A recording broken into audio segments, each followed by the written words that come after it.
My name is Burke Hedges, author of the best-selling book, The Parable of the Pipeline.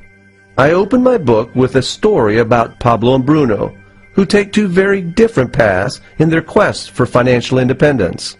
What you're about to see is the delightful animated story of their adventure. So, sit back, relax, and enjoy the life-changing lessons in The Parable of the Pipeline.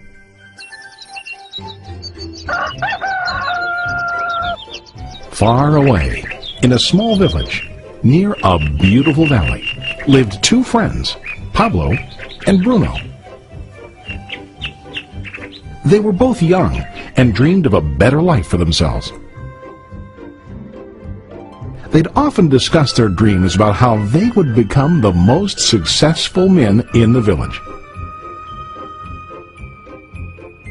They weren't afraid of hard work, and they searched for opportunities to help realize their goals and achieve their dreams. One day, an opportunity presented itself.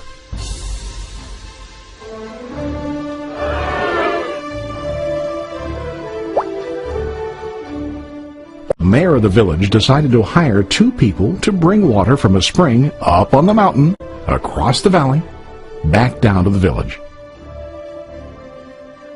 They were to be paid based on the amount of water delivered to the village. Bruno and Pablo enthusiastically got to work. Every day, from morning till evening, they carried buckets to and from the spring. They worked hard, carrying water to the village. In the evening, they'd return home with their day's wages.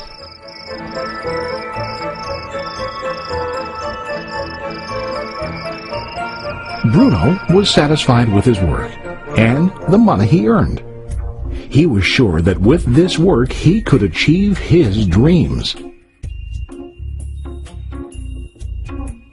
Bruno thought that to increase his wages he could use bigger buckets to bring more water each trip. He believed with a larger income he would soon be able to buy a cow and the house that he dreamed about.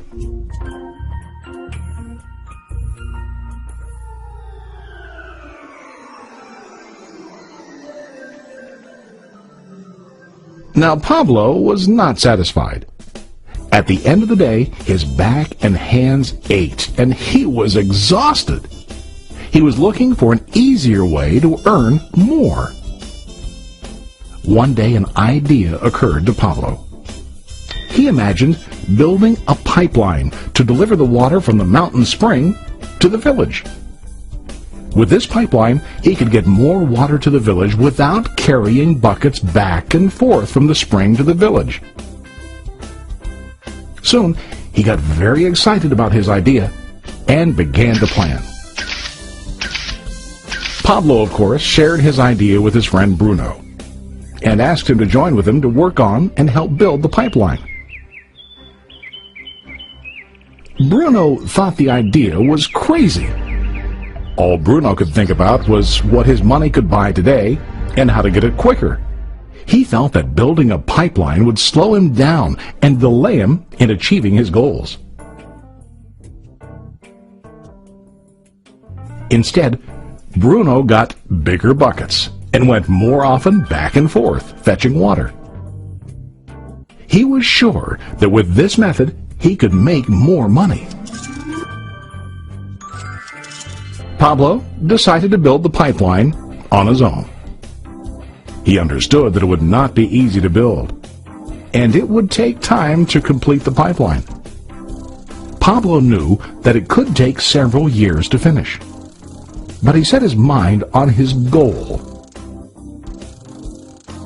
Every day he worked and carried water like before.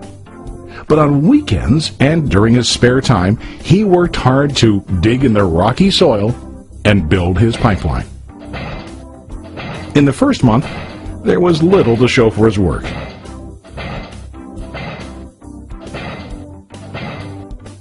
Bruno and the villagers laughed and teased him. They called him Pablo the Pipeline Man. During this time, Bruno's income doubled. He already bought a cow and a bigger house. His lifestyle changed. He now spent time after work in the bar, enjoying his hard-earned wages from delivering water.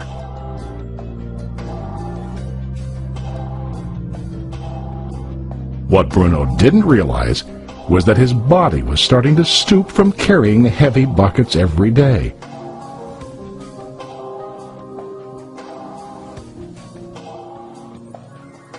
His face looked worn and his body tired.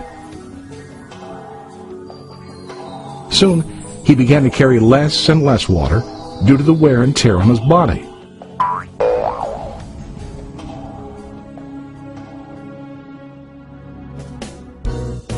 Month after month, Pablo worked.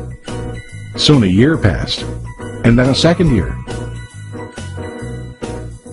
Finally, Pablo finished his pipeline. He now used his pipeline to deliver water to the village instead of carrying buckets. Pablo was now earning more money than ever before. The water continued flowing to the village, while Pablo wasn't working. While he slept and ate, the water flowed. Pablo was happy and proud of his insight, persistence, and hard work. Now his income flowed as long as the water flowed through his pipeline.